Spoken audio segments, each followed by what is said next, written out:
Open up the Most High's holy day, as is written in our Quran, our holy scriptures. Children of Israel shall worship the Most High from Shabbat to Shabbat.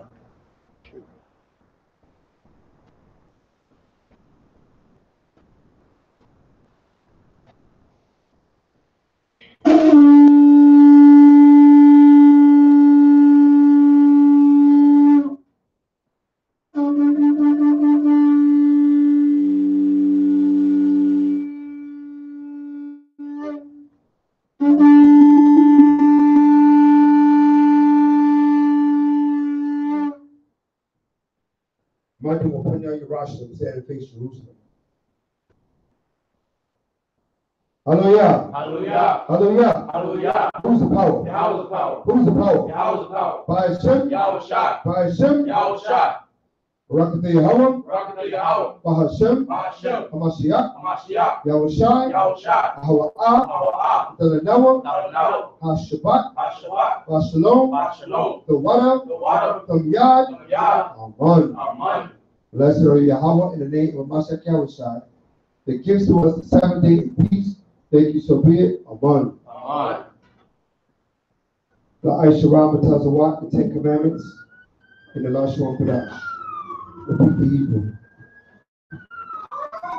Ra'ah. Ra'ah. Yahaya. Yahaya. Lakah. Lakah. Alahayim. Alahayim. Akaria. Akaria. Alpanya. Alpanya. La'ah. La'ah. Aisha. Aisha. Lakah. Lakah. Pasal. Pasal. Wala'ah. Wala'ah. Mabadam. Abadam. La'ah. La'ah. Walakokwa. Nakokwa. Shamwa. Shamwa. Yahweh. Yahweh. Aleka. Aleka. Lashwa. Lashwa. Zakar. Zakar. At. Ayawam. Ayawam. Hashabbat. Hashabbat. Lakodash. Lakdash. Kabad. Kabad. Abaka. Abaka. Abaka. Abaka. La'ah. La'ah. Karatizak. Karatizak. La'ah. La'ah. Kara'ah. Kara'ah. La'ah. La'ah. Pagana. Gabana. La'ah. La'ah. Ta'ino. Ta'ino. Shukro. Shukro. La'ah. La'ah. Hamad. Nakamad. Kol. Kol. Asherah. Asherah. Lara'aika. Lara'aika. Bahashem. Hashem. Hamashiach. Hamashiach. Yahushai. Yahushai. Amen. Amen. Take it back.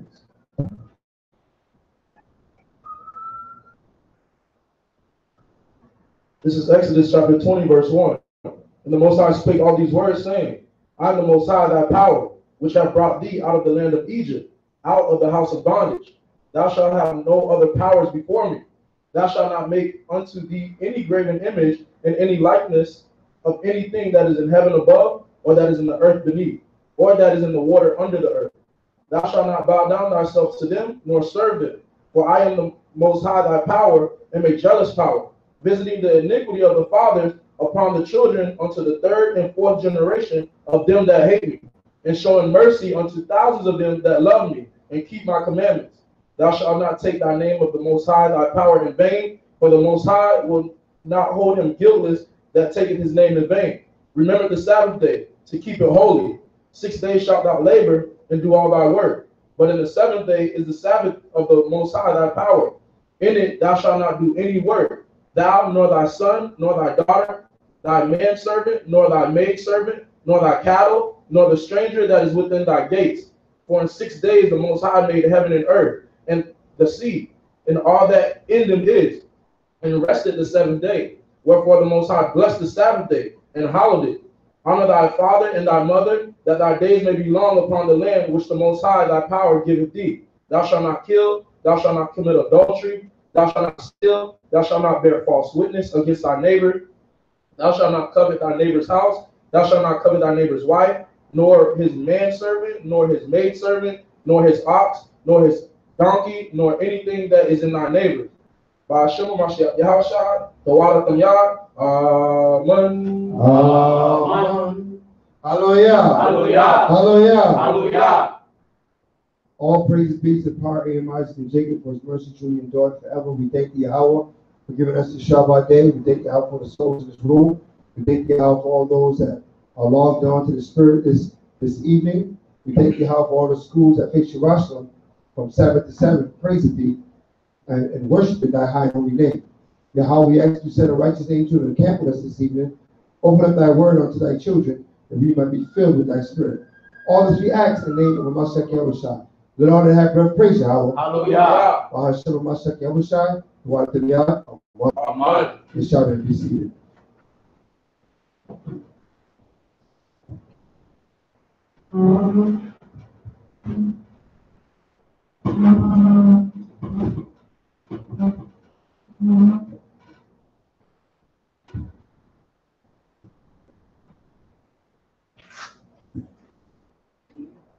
All right, all praise be to the party, Master Jacob once again.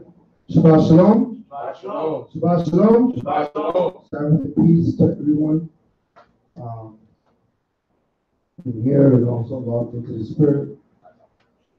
And we have a class today set up. We got Brother Kudash is going to go into a topic this evening, edifying us and understanding. The name of this class, or the name of the topic for the evening is called Friendz. All right. So we're going to see what the scriptures have to say and the instruction that's given to us by way of Torah. You know, how to be friends, understanding, you know, what friendship is, according to the word of the Most High.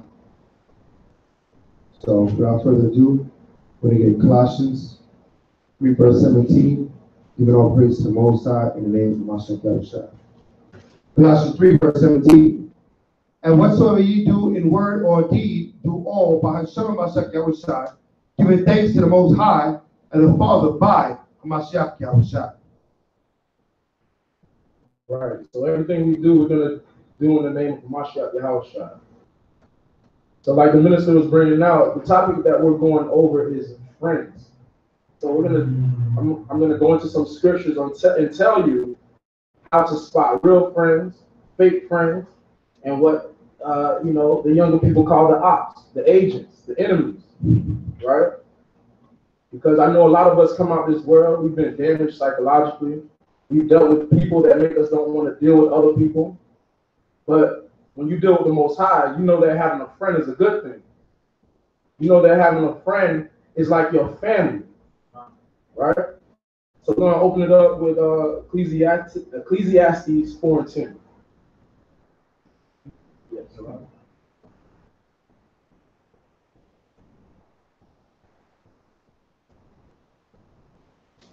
Ecclesiastes chapter 4, verse 10.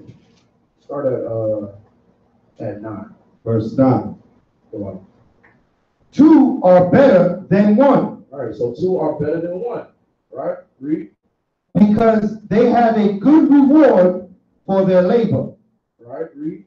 For if they fall, the one will lift up his fellow. One is going to lift up his fellow. So this scripture right here is telling us that being lonely or being solo is not a good thing, right? We know that when we have two people, that's strength. Three people, that's strength.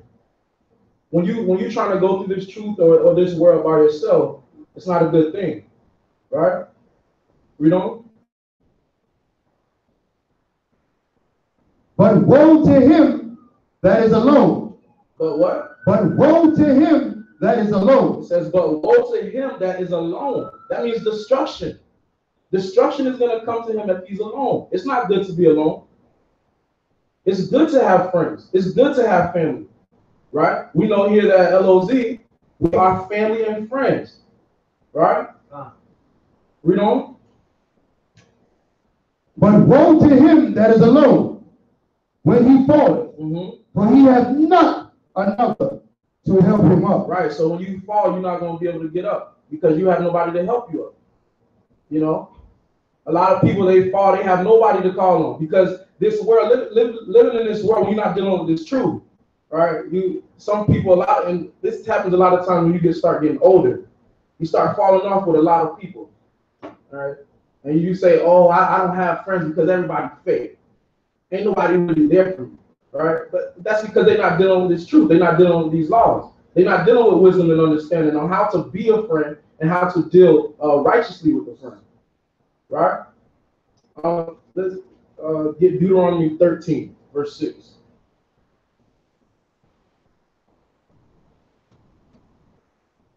we have to understand that it's a good thing to be a friend, man.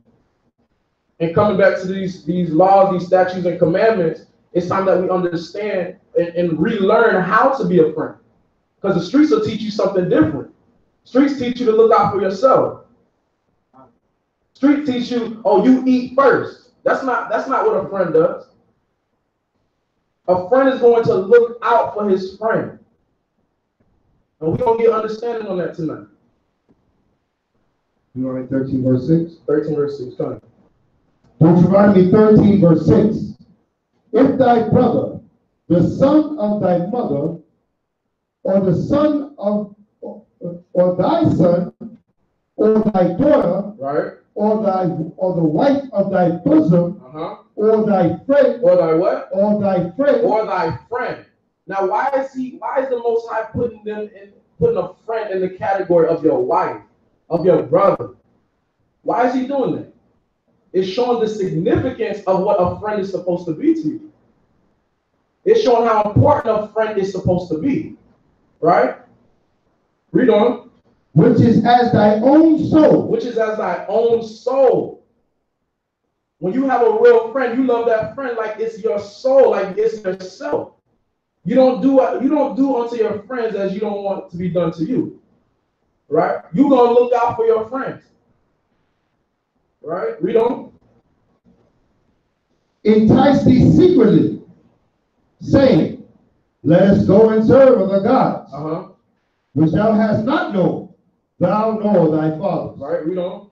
Namely of the gods of the people which are around about you, nigh unto thee, or far off from thee, from the one end of the earth even unto the other end of the earth. Now this is talking about somebody that's close to you, and they trying to get you to go worship other powers.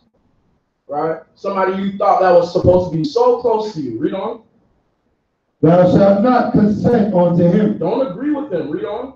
Nor hearken unto him. And don't listen to him. Read on. Neither shall thy eyes pity him. Don't pity him, because something is coming. Read. Neither shalt thou spare, neither shalt thou conceal him. Right. Read on. But thou shalt surely kill him. Now back in the day, that's what used to happen. That's what used to happen. Now we know we're not going to kill our friend if he's telling us to go after other powers today, right? But what that's showing you the significance of having the Most High and then friends. If your friend ain't following these commandments, good riddance.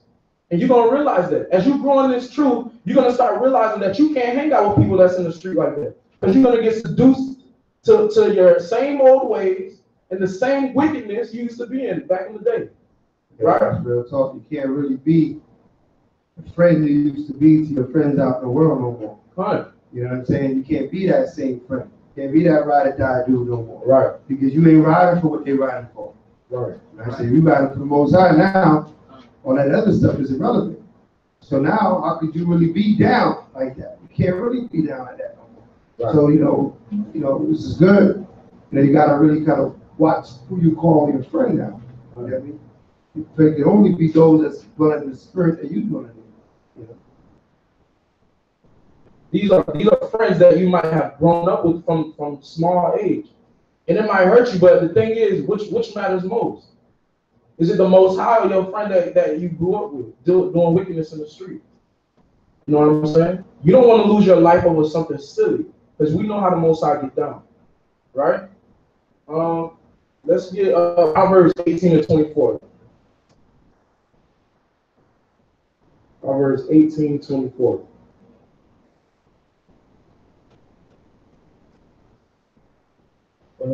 Precepts are the last thing you was talking about. Matthew 10.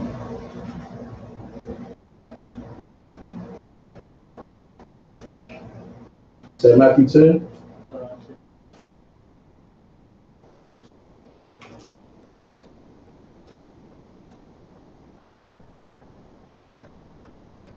And just going back to what I was saying, like when you have friends in these streets, man, like especially like where the younger people, it hasn't been too long that you've been in this truth, and it's very easy to get seduced back into the wickedness that you used to be doing. You hanging with these same people, you might introduce them to the Most High and they reject them. You're gonna start realizing even the conversations that y'all partake in is not righteous conversations. They dealing wickedly with your brethren in the street, with your sister in the street. And you know if you're a man of the Most High, you're not standing for that, right? And it's gonna get to the point they don't even want to hang around with you because you're gonna start cutting them with scripture. Every time they say something, boom, I got a scripture for that. You're not supposed to be doing that, right? Yeah, it's 10:37. 10:37. All right, we'll get that after Proverbs 18. Proverbs 18, verse 24. A man that has friends must show himself friendly. So when you have a friend, you gotta be friendly to that friend. Man. You can't be angry with your friend. You can't treat your friend wrong. You can't backstab your friend and talk, smack behind his back and think he's still gonna be your friend. Read on. And there is a friend that sticketh closer than a brother. There's a friend that sticketh closer than a brother. There's a friend that sticketh close. When you find that friend, hold on to him, especially when they're keeping the commandments. If you find that friend that sticketh close like a brother that loves your soul, keep a hold to that friend because there's not too many of them, right? But that's what we're trying to build here back in this truth. We're trying to build what a friendship is. We should be like that with everybody in here. Everybody who is an Israelite and keeps these commandments, we should be like that with each other. We're going to prove them first, but we know what the deal is, right? Let's get Matthew 10:37.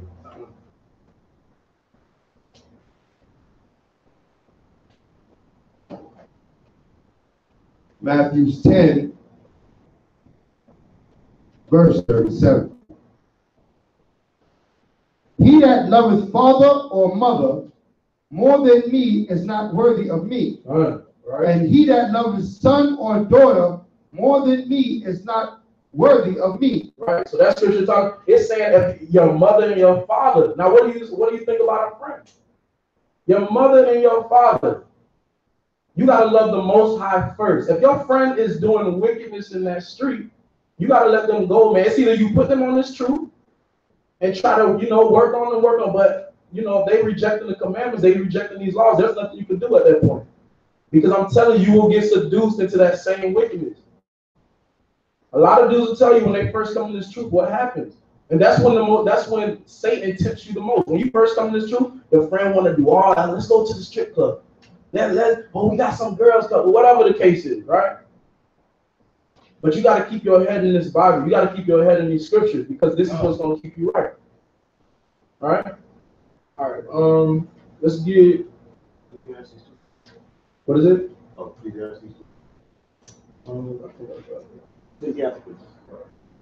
Let's get that. Ecclesiastes 2:1. Yeah.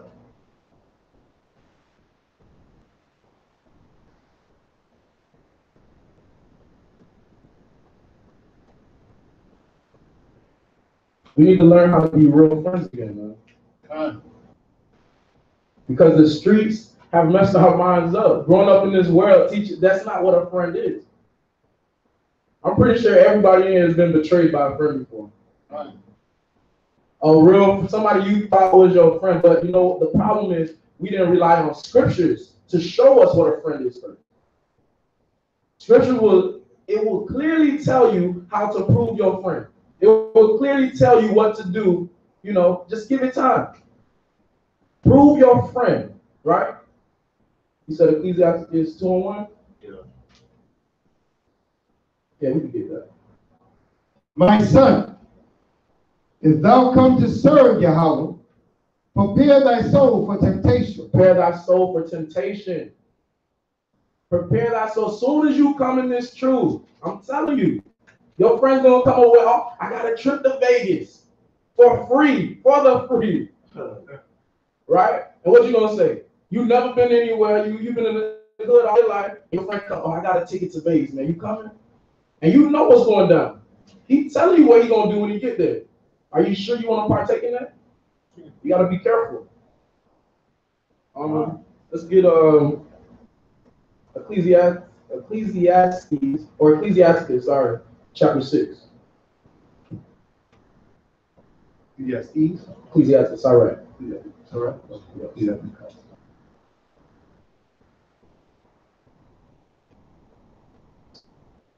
So back to what I was saying, look, when you find a friend, man, hold on to him.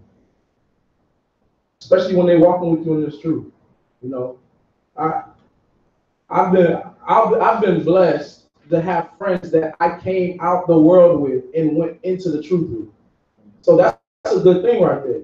You know, when you have a friend that can tell you when you're going off, when you have a friend that can rebuke you, and you still friends after they're rebuking. It's not fun being rebuked by a friend. You know what I mean? Go ahead. Ecclesiasticus, Sirach, chapter 6, verse 10. Mm-hmm. Again, some friend is a companion at the table and will not continue in the day of thy affliction. Where you at? Where you at? Read again. Where you at? Oh, 6 and 10. 6 and 10. Start at 7. 6 and 7. Slide. If thou wouldest get a friend, prove him first. Prove him first. When you have a friend, oh, I got your back, I'm gonna ride or die. Hey, let him keep talking. Don't say nothing when you say that. Let him keep talking. Prove him first. Time is gonna tell if this guy is a real friend or not. Time is gonna tell if this woman is your real friend. And this goes when you're trying to find a real too, a wife. Prove them first. Time is gonna tell. The Most High gonna reveal His truth to you. Read on. If thou wouldest get a friend, prove him first. Right. And be not hasty to credit him. Don't be so quick to credit them. Do not give them credit. I don't care what they did in the streets. Right? What they did we talking about the relationship between you and that person. Prove them first and do not be so quick to credit them. Read on. For some men is a friend for his own occasion. Some people gonna be friends for their own reasons.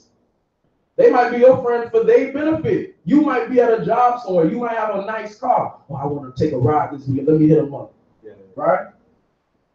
That's not what a real friend does.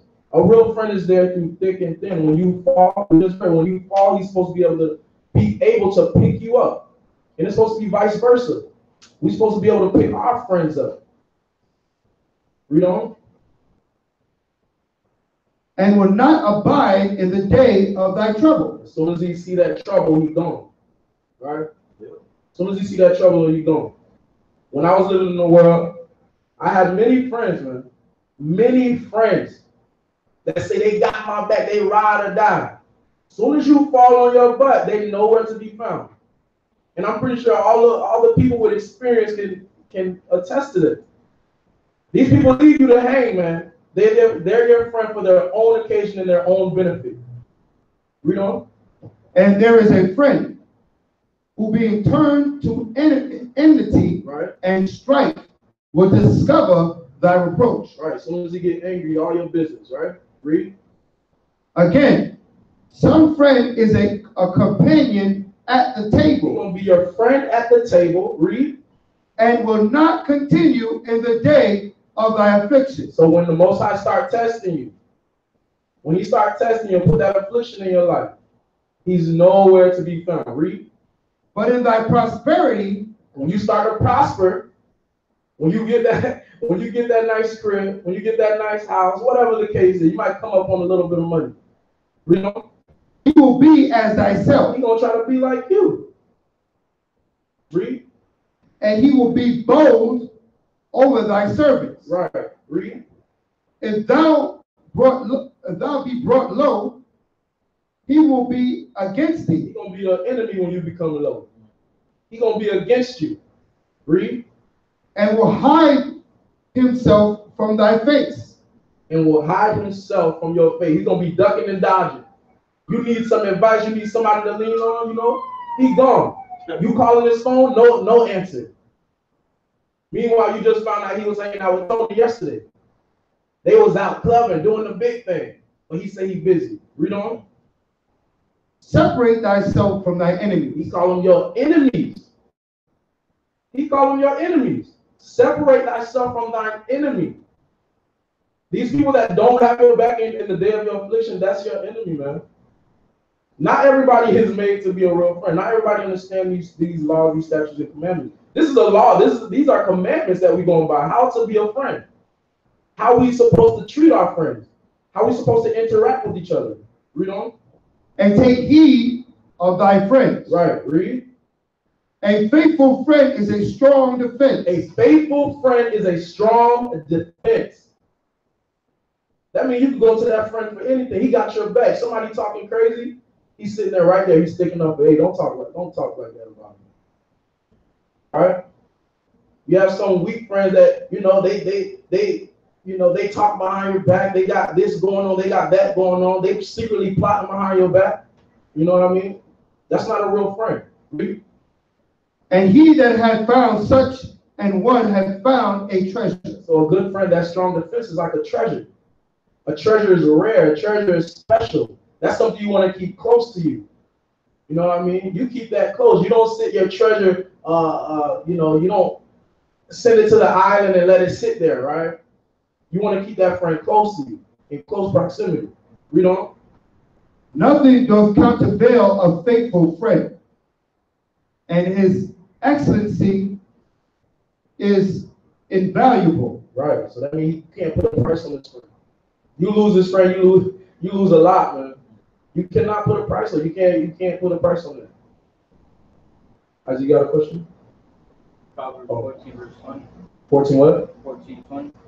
All right, okay. We'll get to it.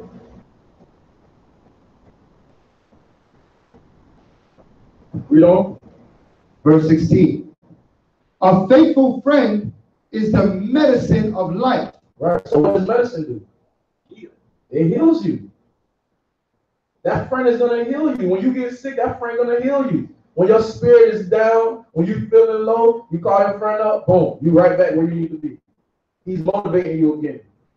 You know, hey, get back on your square, right? Read on. And they that fear the Most High shall find him. Right. Fear the Most High. What does that mean? How do we fear the Most High?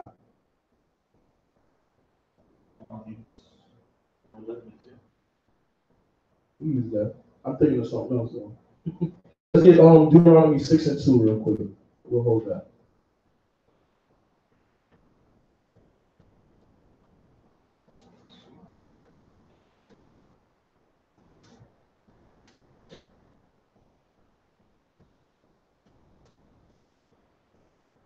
Deuteronomy 6 verse 2. That thou mightest fear the Most High thy power. All right, look at that word fear again. This is how you fear the Most High thy power, right? Read. To keep all his statutes and his commandments. Right. So that friend is supposed to be keeping the statutes and the commandments. Read on. Which I command thee, and thou and thy son and thy son's son all the days of thy life. Right. And his children gonna be keeping the commandments. Read on. And that thy days may be prolonged. Right. Okay, we can drop that. Let's get back to Ecclesiastes. Right. So your friend's supposed to be keeping these commandments, man. And then we understand that everybody has their walk in this truth. Not everybody at the same pace. You might be a little bit further than your friend. You could be patient with them. But you need to see that effort from your friend, man. You need to see that effort from him. All right, read on. Verse 17. Sirach 6 and verse 17. Whoso feareth Yahweh shall direct his friendship aright. Right. So when we fear the Most High and we keep his commandments, we're not going to be dealing with these fake friends. Right? When you encounter a fake friend, they poof and gone just like that. You wonder, what happened to so-and-so? The Most High know their spirit. The Most High know their mind, what their intentions were.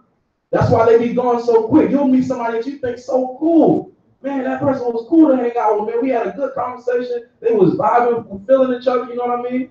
And then next thing you know, boom, you don't even talk to them just like that. The Most High did that. You keep these commandments, the Most High gonna look out for you. You ain't got to worry about that. Right? Read on. For as he is, so shall his neighbor be also. Right. So both of y'all gonna be keeping these commandments. Both of y'all. All right. Let's get John 4:1.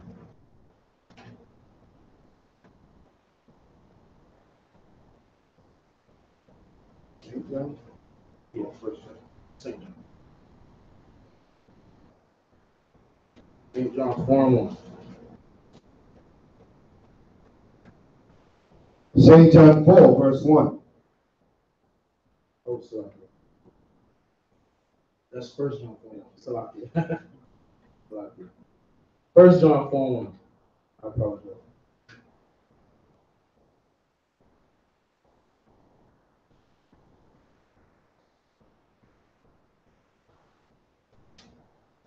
First John 4, verse 1. Beloved, believe not every spirit. Most I say, believe not every spirit. Every spirit, don't believe it. Just because they telling you something with their tongue, or they uttering things out of their mouth, trying to display that they're the friend. You don't just take their word for it. Beloved, believe not every spirit, but try the spirit whether they are of Yahweh. Right. So try these spirits. I know we deal with people in Israel that say they Israelites. They say they Hebrews, they Jews, they keep the commandments. And then you chill with them one time, a couple of times, you start realizing that they're not Israelites. They don't keep the commandments. You know what I mean? And like I said, we understand that people walk at a different pace in this truth. Some people are progressed further than others. But their actions are going to show you who they really are. Just sit back, relax, and the Most High going to show you what that spirit is. Right? Let's get Job 2:11.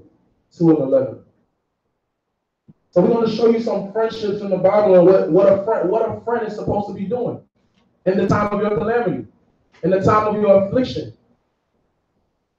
Because we know we have cycles in this life. Like, everything's not going to be all good all of the time. The Most High going to send, send that time, like when you have that trouble. Right? What you call it again? Job chapter 2, verse 11.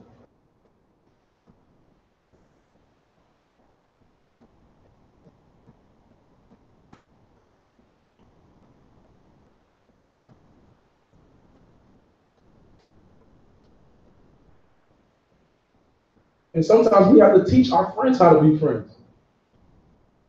We have to teach our friends how to be friends. We have to be patient with our friends.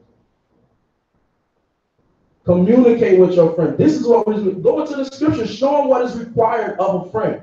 If you like your friend, you love them as your own soul. This is what y'all should be discussing. You know what I mean? Like a friend is supposed to be that treasure. That's something you're gonna keep for the rest of your life. He's gonna be by your side for the rest of your life. Same thing goes with your woman, right?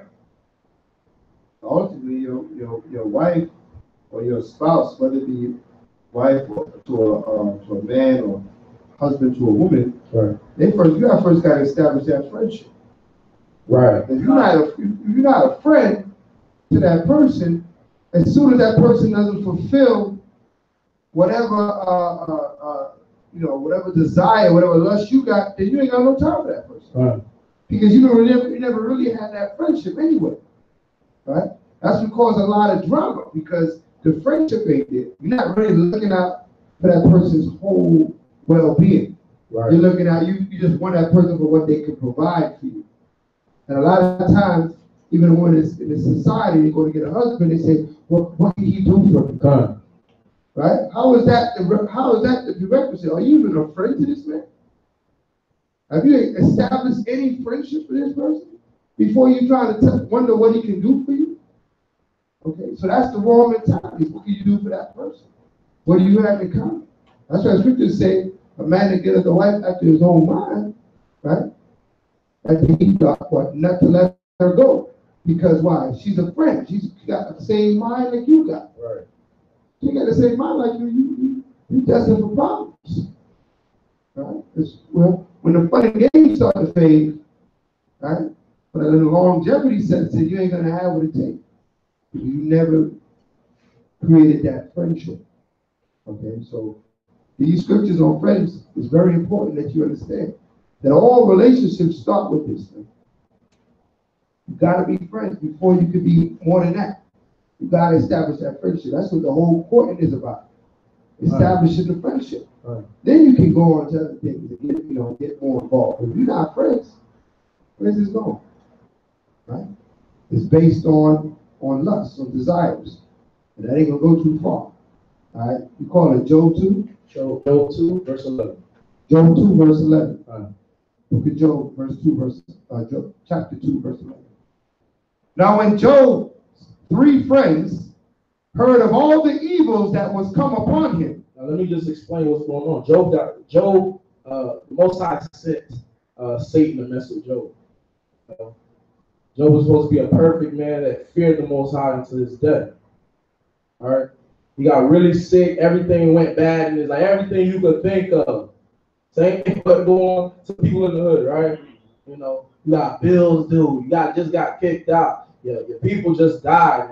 Everything going wrong in Job's life right now, right? So let's see what Job's 3 friends did. Read. Job 2, verse 11. Now when Job's 3 friends heard of all the evils that was come upon him, they came every one from his own place. Right. Eliphaz, Timonite, and Bildad, and the Shushanite, and Zophar, and Namathalite. For they had made an appointment together to come to mourn with him, right, and to comfort him. Right. So they made an appointment. They made an appointment. They took time out their business and they said, look, we're going to go see our friend. This is my friend. Right. This is my friend. We got to go see him. I don't care what I got to do. I'm making an appointment to go see our friend. And we're going to be with our friend. Read on. And when they lifted up their eyes afar off, right, and knew him not, mm-hmm. They lifted up their voices and wept. They lifted up their voice and wept. They started crying because they see Job from afar, a distance, and they couldn't even tell it was him. That's how sick he was. Can you imagine that you have a good friend, you see him from afar, it's like, that's not him. He's that sick, and you start realizing how serious this is. Read. And they rent every one his mantle, right, and sprinkled dust upon their heads, right, towards heaven. Uh-huh. And they sat down with him upon the ground. They did what? They sat down with him upon the ground. They sat down with Job when he was sick. Nowadays, you might go in the hospital for 3 days and nobody come to visit you but your mom. You start questioning everything at this point. This is a dude that was supposed to be ride or die. He had my back. He had my back. We used to be in the streets doing all type of crazy. I'm telling you, I hear this all the time. When I was in the world, I heard it all the time. You know what I'm saying? Read on. So they sat down with him upon the ground, 7 days and 7 nights. Can you imagine that? He sat down 7 days and 7 nights. Remember, they made an appointment to come do this, and they sat down 7 days, 7 nights. Read on. And none spake a word unto him. Right, read. For they saw that he was grieved. They saw his grief was very great. So they were that good of a friend just to be with him. They didn't even say a word to him. They just needed to be around him. Because what we just read, you're supposed to lift your friend up when he's down. You're supposed to be there for your friend. Right? They were there completely with him during his time of mourning. Right, so it's just their presence, man. Right. They didn't have to say nothing. You see, man, going through grief. Ain't nothing else to be said because they know this is the will of the Most High that's working this thing. So you just gotta sit with him and be like, man, you just gotta go through it, bro. But I mean, there was no comforting words, but it was just comforting of presence. All right, it was just a presence. So just showing you that what like the companionship I was talking about earlier of a friendship, just being there, for the brothers, being there for your friends or sisters, whatever the case may be, whatever your friend is, just being in the midst is counted. You can't say like, I don't feel like going around. I'm just gonna stay home. Right. You know what I mean? I'm a loner. That's how people say I'm a loner. I got a loner spirit. Right. That's the spirit of Satan. That's all it is. You can call it what you want to call it. A loner spirit is the spirit of Satan. Rebuke that spirit. Right. That's the Most High never told you to be no loner. He never gave us individualism. Okay? We're not individualites. We Israelites. Right? Right. So we're supposed to come together. The scripture say, gather yourselves together. Right? That's what the scripture said. It didn't say gather yourselves apart. So it's very clear. Our instruction is clear. Right? Let's say Psalms 133 real quick. Like I said, this instruction on Friendz is very important. Everybody's got their pen and paper and getting these verses down. This is very good instruction. Right? Well needed in Israel. Okay, read that. This is the book of Psalms, chapter 133, verse 1.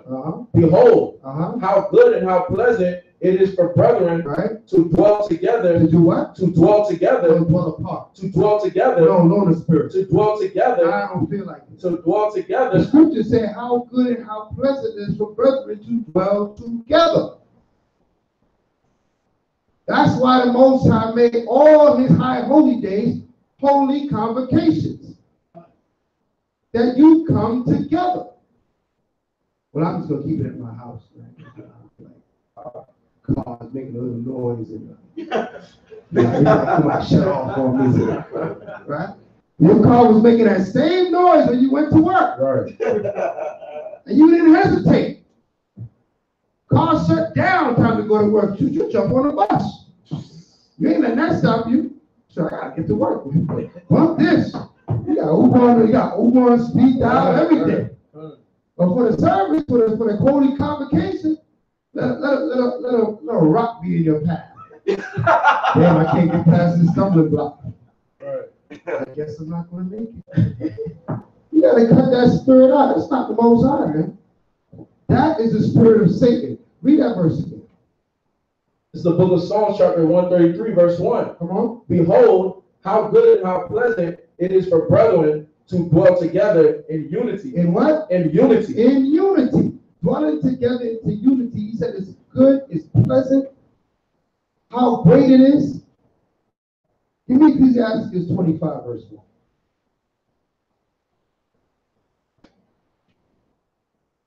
I'm just going to quote 2 verses. I ain't gonna hijack. No, you doing your thing. You doing your thing. But this is the spirit of this world. So read that. 25:1? Yeah. This is the book of Ecclesiastes, chapter 25, verse 1. Come on. In 3 things I was beautified. In 3 things I was beautified. Let's see those 3 things. Read. And stood up beautiful both before the Most High and men. Before the Most High and man. The Most High said this is beautiful, and when man see it, he says it's beautiful. Read on. The unity of brethren. The what? The unity of brethren. That's beautiful in the eyes of man and the Most High. Everybody understand that? When the Most High sees the unity of brothers getting together, do what they got to do, the Most High is like, yes, that's what I'm talking about. That's beautiful, right? That's a beautiful convocation coming together. Read on. The love of neighbors. The love of what? Of neighbors. So who is your neighbor according to the scriptures? The fellow Israelite. Right. That's what neighbor means according to scripture. Who got their Bible dictionary? What's your Bible dictionary? Yeah. Give me the definition of neighbor according to the Bible dictionary. If we say things, the people are like, yeah, he does everything as an Israelite. Right. Let's see what the Bible dictionary says. All right. We don't make these things up. Okay. Your neighbor is not the one that lives next to you. Right? You live in 3A, your neighbor is not the one in 3B. You don't even know who that is in 3B. Right? You don't know what the hell is going on in 3B. You live in 3A. I don't know what's going on over there. That's not my neighbor. I don't know who that is. All right? Let's see what the word neighbor means according to the Bible dictionary. You got it?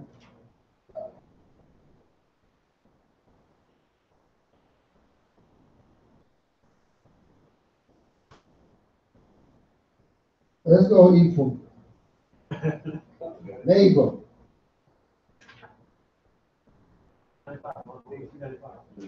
95? Akaparia, what's going on? Come on. My old dictionary was highlighted. All right. Neighbor. I'll read it. Commandments 6 through 10. I'll read it.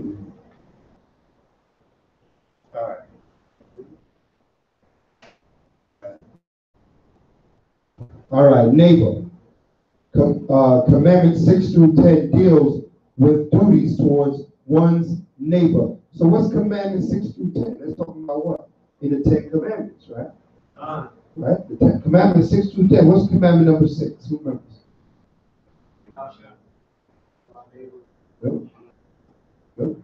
Thou shalt not kill. Thou shalt not kill. What's commandment number 7? Thou shalt steal. What's number 8? Thou shalt not what? Covet. Commit adultery. Right? What's commandment 9? Bear false witness. And what's commandment 10? Covet. All right, thou shalt not covet. So commandment 6 through 10 is dealing with duties to your neighbor. Right? As well as your friend. Because you wouldn't do that. You wouldn't try to kill, steal, commit adultery, right? Bear false witness or covet your neighbor or your friend. So commandments 6 through 10 deal with that. And it says, neighbor in Old Testament. Neighbor means one who lived nearby a fellow Israelite. That's what it says in the Bible dictionary. A fellow Israelite. This is the compact, the Zandervan compact Bible dictionary. Right? Letting you know that your neighbor is a fellow Israelite. So when somebody lives next to you in this condition, in the world we live in today, that may not be your neighbor, unless he just so happens to be a fellow Israelite. Okay? All right. So read on Ecclesiastes, verse 25. Did you read all 3 things? I think The love, this is Ecclesiastes 25. Okay. The book of Ecclesiastes, chapter 25, verse 1. Come on. In 3 things I was beautified and stood up beautiful both before the Most High and men. Come on. The unity of brethren, Right? the love of neighbors, The unity of brethren, the love of neighbors. Read on. a man and a wife that agree together. And a man and a wife that agree together. These things was beautiful between the eyes of man and the eyes of the Most High. Okay. So this lesson on friends is very important because all these relationships have to start with a friendship. It has to start with a friendship. If the friendship is not there, it ain't gonna work. Okay, it ain't gonna work. If your neighbor is not your friend, if your fellow Israelite, you're not friendly with your fellow Israelites, then what? Then they're not gonna be friends to you. Sometimes people sit back and say, well, I don't have any friends. Well, maybe you're not friendly. Right? Maybe if you were friendly, you would have some grapes. Right? That's how it works. You reap what you sow, huh? So that's what you got to sow good seed to reap good fruit. Okay? All right. So, like I said, I'm not going to hijack that. That's all I'm going to say. All right, fine. What you got? And like what we were saying too, like, you know, when you don't have friends, you know, maybe it's because you're not friendly. Scripture just told you to be friendly. A friend showeth himself friendly. Right? You have to be friendly towards your friends and compassion. Right? Yeah. Let's get 1 Samuel chapter 18, verse 1.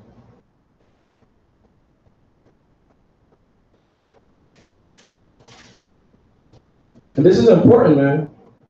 This is important for Israel because growing up in the streets, growing up in the world, man, like they don't show you how to be a friend. TV and music, even down to your uncles and parents, they tell you to be selfish. You can't be selfish when you're dealing with friends. Right. You can't be selfish, right? You got it? 1 Samuel 18, verse 1. Verse 1? Okay. 1 Samuel 18, verse 1. And it came to pass, when he had made an end of speaking unto Saul, that the soul of Jonathan was knit with the soul of David. So let me just explain what's going on. David just killed Goliath, right? He just killed the giant, Right? He just came back in. Go ahead, read on. Read. Start over. Can you start over? I'm sorry, I apologize. So Verse 1 again? yeah. All right. 1 Samuel 18, verse 1. And it came to pass, when he had made an end of speaking unto Saul, Right. that the soul of Jonathan was knit with the soul of David. The soul of Jonathan was knit with the soul of David. And what we're showing you is how to be a friend again, man. This is how you're supposed to be with your friend. Your soul's supposed to be knit.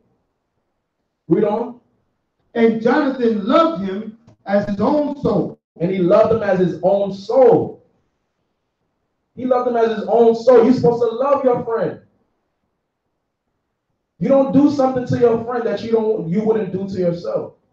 And sometimes you gotta check your spirit, man. When you're dealing with your friend, you say, I wonder if I would, want somebody to do that to me if I was their friend, or they my friend. Right? Read on.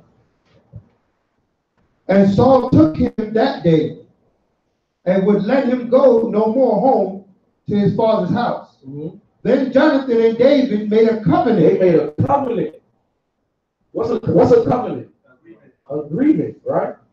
Read on. Because he loved him as his own soul. Because he loved him as his own soul. Read on. And Jonathan stripped himself of the robe that was upon him. Right. And go ahead. And gave it to David. And this is a big deal, man. This is how you show yourself friendly. You give to your friend. Right? Read on. And his garments, even to his sword, mm-hmm. and to his bow, and to his girdle. To give your sword and your bow to somebody. That's like me. I'm carrying this, but this Bible is my sword. I got all the highlights, all the precepts, all the breakdowns, and I give it to somebody. You know how big of a deal that is? This is years of precepts. Right? You can't get my sword. That's a big deal to give your sword away, man. Give your sword to your friend. Yeah. He loved him as he loved himself. He loved his soul. Right? Let's jump to chapter 20.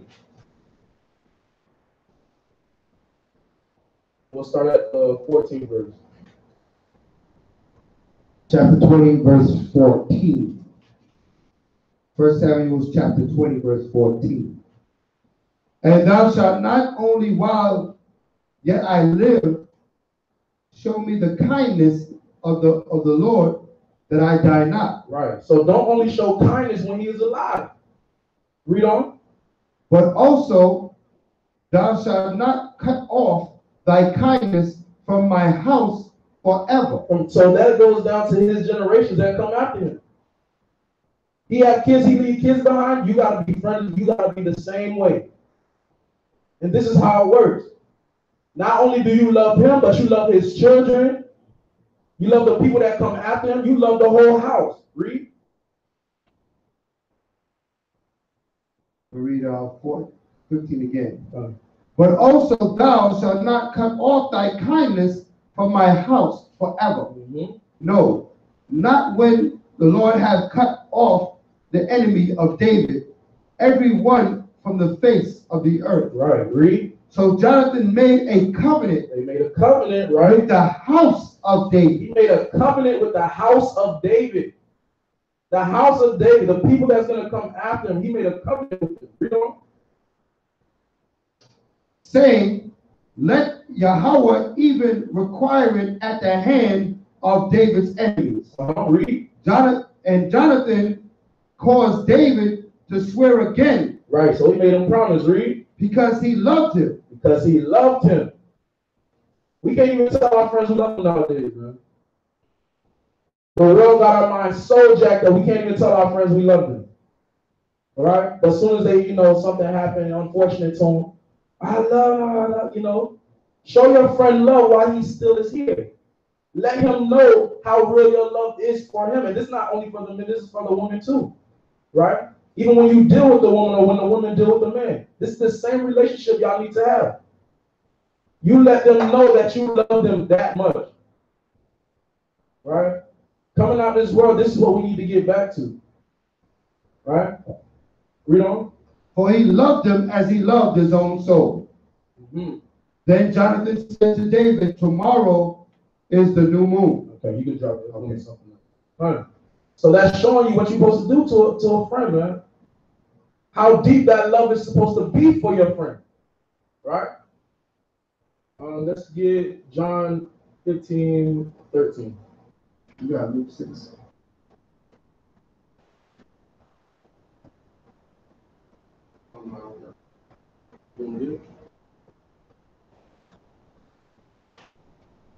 Yeah, get Luke 6:29.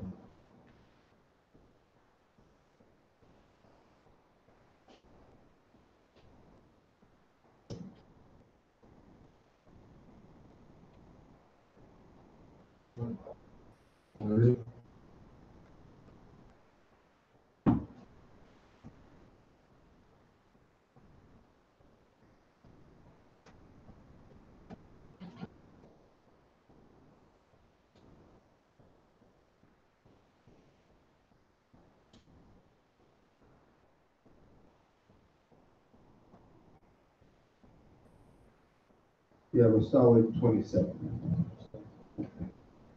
This is the book of Luke, chapter 6, verse 27. But I say unto you which hear, love your enemies. Right? Do good to them which hate you. Right? Bless them that curse you. Right? And pray for them which despitefully use you. Come on. And unto him that smiteth thee on the one cheek, offer also the other. Mm-hmm. And him that taketh away thy cloak, forbid not to take thy coat also. So now, why would you do this? What would be the condition that you would do this? For who would you do this for? Your people. Right? Your people. This is who you do this for. This is an enemy. This is like when like we bring it out earlier, you come into this truth, and your people around you may not come as well. But you still gotta show them love. You gotta show them the love. You can't just become, all right, you mad at me, I'm mad at you. Right? You gotta have that understanding, like, you know what, I'm gonna show you the goodness of Yahweh by Shem Mashiach. Right? I'm gonna still be right. You know what I mean? I'm not gonna let you, I'm not gonna, because you mad with me, I'm not gonna just return your anger back onto you. That's what this is talking about. Right? We will use this scripture sometimes out of context, but this is a high level of friendship. Because your friends might be upset with you when you come to this world and you start keeping these commandments. These family members might be upset with you. You can't then flip on them and return that anger back on them. You gotta receive that. You gotta take that and bless them anyway to show that what? It's not about you. It's about the Most High Yahweh. You know what I mean? If it was about you, then of course it'd be fighting back, but it's not about you. Right? Read on. Give to every, verse 30. Give to every man that asketh of thee, right? And of him that taketh away thy goods, ask them not again. Come on. And as ye would that men should do to you, do ye also to them likewise. Right, so like he's bringing out, do unto others, right, as you would have them do unto you. He said, as you would do unto men, have them do unto you likewise. So don't do anything to anybody that you wouldn't want done to you. Everybody understand that? We know. For if ye love them which love you, what thank have ye? For sinners also love those that love them. Right, the wicked do the same thing. Don't the wicked get together with other wicked. Right. Right? But you're supposed to be excelling what the wicked do. Because you're righteous. So you're supposed to show them true level of goodness. Right. You know what I mean? Thieves get together, dogs get together. Right? But what? The righteous, when we come against a whole other story, we're coming to show the world how to be right. Show all Israel how to be right. Everybody understand that? Read on.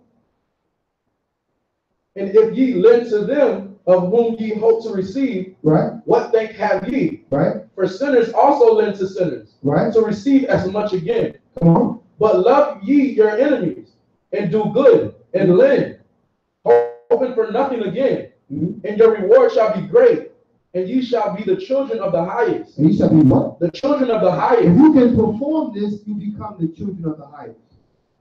See, a lot of people always counting the cost. They were saying, well, I gave him this. Well, he gave me. Right? say, I paid for that. That cat ain't paying nothing. Right. When you got that mindset, you always kind of counting what you put out. I don't think I put out 20, you only got back 5. Right. You putting out with the wrong spirit. Better you don't put out, better you should have kept your 20. Right? Because that's the wrong spirit. When you put out amongst your brethren, amongst your sisters, you ain't looking for nothing to come back to you. So when it do come back to you, you know that's just the Most High, because you weren't looking for it. But the Most High said He gonna bring it back to you. All right? That goes for friends, brethren, sisters, husbands, wife, every relationship in the truth. Right. Okay? We're talking about true relationships that's governed by the truth. This is the way you're supposed to move, not counting. All right, read. For He is kind unto the unthankful and to the evil. Come on. But ye therefore merciful, as much as your Father also is merciful. Right, so be merciful just as your Father is merciful. We grant pardons. We grant many pardons. What's mercy? Mercy is a pardon. When somebody does wrong, or somebody does something that maybe they shouldn't have done, that's when mercy is applied. Right? When you're not merciful, that means if somebody do you something, you got to get back at them. Right. Why you there? I got to get you back. Donald Trump. Right? He said Donald Trump. I don't know Donald Trump personally. I don't look to know either. Right? But that get back spirit is not of the Most High. For us. Yeah, as much as we get to have that spirit, identity, naive.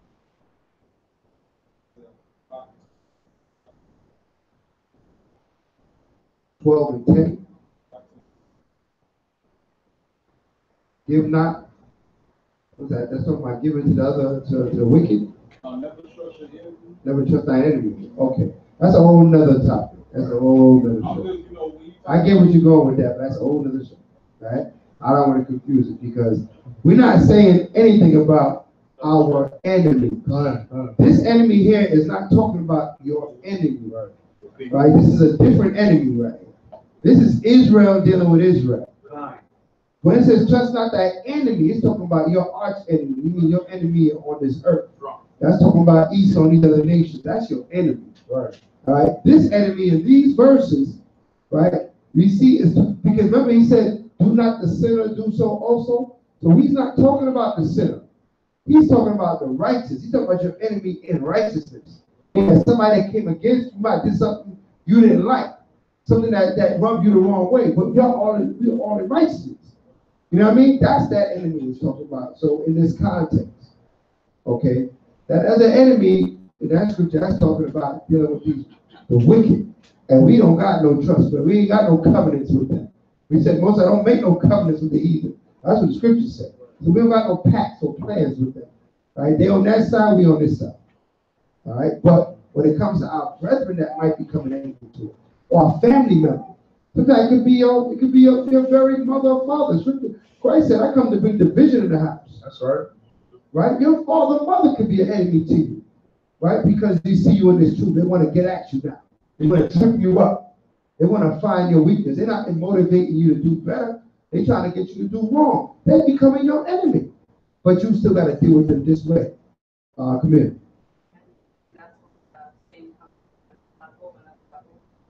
Say it again, Laura. That's where the saying comes when they say that there's another level to knowledge and there's another devil after you because of the knowledge that you're That's right, of course. Great. When you step up your game, the devil will set up his.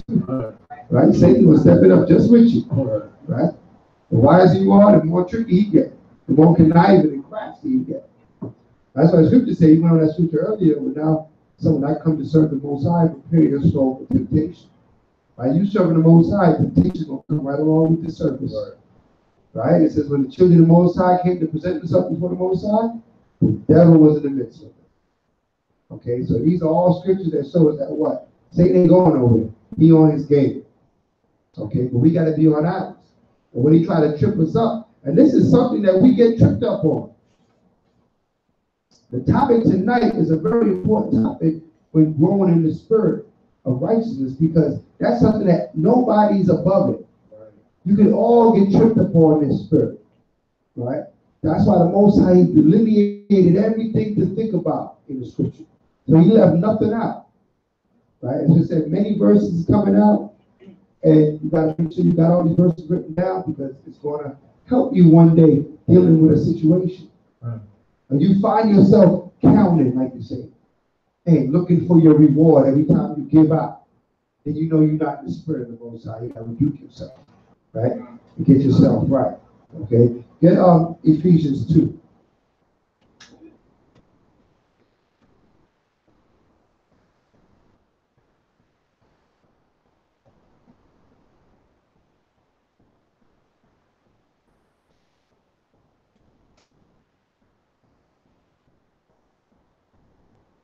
I'm sorry, Philippians 2. I say Ephesians 2.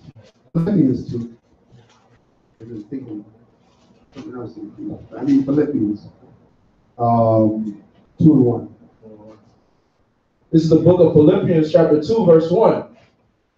If there be therefore any consolation in Christ, if any comfort of love, if any fellowship of the Spirit, if any vows and mercies, fulfill ye my joy, that ye be like-minded, having the same love, being of one accord, of one mind. Right, that's how we got to roll. We got to be like-minded, one accord, one mind. In the fellowship of the Spirit, we all trying to manifest the same Spirit, which is Yahushua. Right? Read on. Let nothing be done through strife or vain glory. Right, whatever you do, it ain't so you can argue about it, or you can glorify yourself about it, or look at me, look what I did. Let nothing be done through strife and vain glory. If it's gonna be strife, if you're looking for accolades or bonus of pats on the back, or for you to be lifted up on high, that's not the reason to do this. Right? We don't.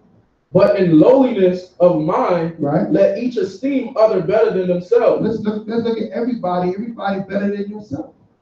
You want to see more for your brethren than for your own self. You want to see more for your sister than for your own self. You come with that spirit, and the Most High will be, he'll elevate you in his time. But you in the right spirit. We're going to be looking out for one another, right? Everyone looking out for what their brother got what they need, or their sister got what she needs. Right? We don't. Look not every man on his own things, right? But every man also on the things of others. Come on. Let this mind be in you, which was also in Hamashiach Yahushua. See that? So that's the mind you gotta have. That's also in the Mashiach Yahushua. You gotta have that same mindset. That same mindset. And that's going to bring you through true friendship. It's going to bring you through, every relationship that you have in righteousness on this earth. We had relationships in the world, but it wasn't in righteousness. Right? So, we were in it for whatever reason we was in it for. Right? And when that reason faded or went away or whatever the case may be, you bounce. That's what you do. Right?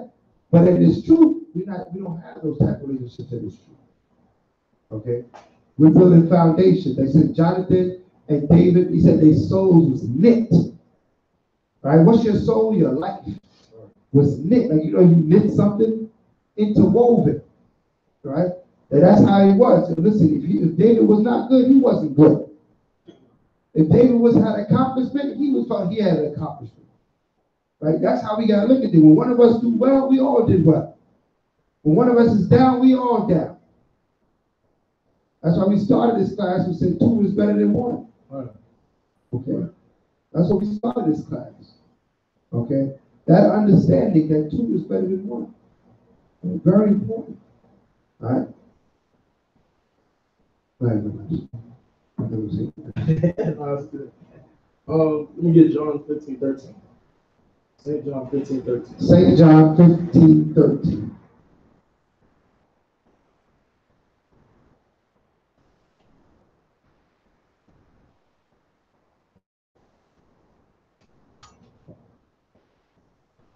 It's important that everybody apply these scriptures. Man.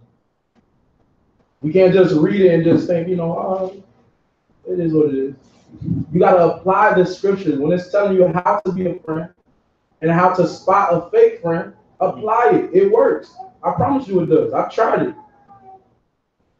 All right? St. John 15, verse 13. Greater love hath no man than this, Right, read. that a man lay down his life for his friend. That a man lay down his life for his friends. That's what a real friend, somebody that loves your soul as his own, he's willing to do that. Especially when you're living your life in righteousness, when you keeping these commandments. Because we know you're not out there doing no wickedness. You can't be out there doing no wickedness and expect your friend to say, oh, how thou knows. It don't work like that. It doesn't work like that. All right, read on. Ye are my friends, if ye do whatsoever I command you. This is Christ talking, right? Read. Henceforth I call you not servants, for the servant knoweth not what his Lord doeth. Right. But I have called you friends. Right. So we're friends to Yahushua. We're brothers. We're family to Yahushua. Right? Read on. For all things that I have heard of my Father, I have made known unto you. Right. And we do the same thing with our friends. What we understand in these scriptures, we're going to reveal that to our real friends. Right? Let's get Proverbs 27:17. And there's a back end to having good friends, man. Things that don't feel so good when you have a real friend. Your friend might tell you something, you may not like it, but he's looking out for your best interest because he's looking from the outside in. You need somebody like that on your team. You don't want a yes man. You don't want a man that's telling you, yeah, go ahead, do that. No one is going to result to your ultimate demise. Right? Proverbs 27 verse 17. Iron sharpeneth iron. Iron sharpen iron. That's a rough thing to do. Iron sharpen iron, right? Read. So a man sharpeneth the countenance of his friends. So we're going to do the same thing to our friends. We're going to do the same thing to our friends, whether you like it or not. A real friend that's dealing with this truth, a real friend who is an Israelite, a Hebrew, a Jew, he's going to rebuke you when you go off. You might be mad at the time, but you need to go home, check your spirit, and say, look, I wonder why he told me that in the first place. It's not for his benefit, it's for yours. A true friend is going to do that for you. Go ahead. Sirach in the Apocrypha 20 and verse 1.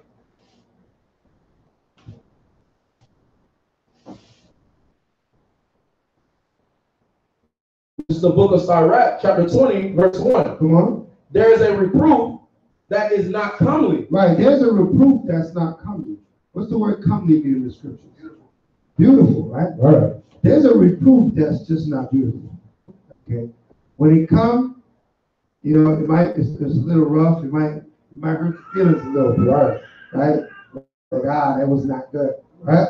But you needed to get that, right? Depending on what you're dealing with. All right. Brothers make excuses for their actions, and if a brother call you out on it, you got to take that. Everybody understand that? You can't be so, oh, they don't like me, right? Iron sharpeneth iron. Iron is not a soft metal. Everybody understand that? Right. So that's how we can't be. We can't be a pushover for each other. If a brother is doing wrong, let the brother know.